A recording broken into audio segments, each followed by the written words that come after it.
Mikhail Vovarenkov remembers the fall of the Berlin Wall well. He was working in East Germany as a reporter for a Soviet news agency in 1989. The people had been waiting for the wall to fall for such a long time that when it finally happened, they couldn't quite believe it to start with. But when the first section of the wall was removed, we thought, this is it, it's over, this is the end.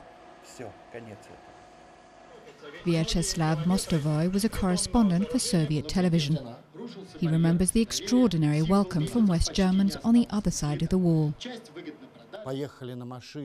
We travelled to the west by car through Checkpoint Charlie.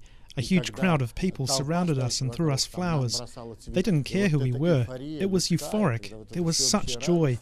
So obviously we were happy too. It was unforgettable. The fall of the wall on the 9th of November was the turning point in the disintegration of the Soviet bloc, regretted by some, but not Mostovoy. In the USSR, it was the time of glasnost and perestroika. There was an air of freedom. We knew what we wanted. With the fall of the wall, we believed that we were, at last, all heading in the same direction. We weren't afraid, we were happy, because we had all caught the glasnost bug. For Voronenkov, the events in Berlin remain one of the high points of his career. As a soldier in the Soviet army, his father liberated Berlin from the Nazis in 1945.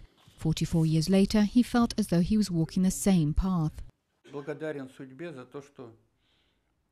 thank my lucky stars that I had the chance to take part in the destruction of the last vestige of the Cold War, 40 years after the Hot War. Momentous events in history that will stay with reporters from either side of the wall.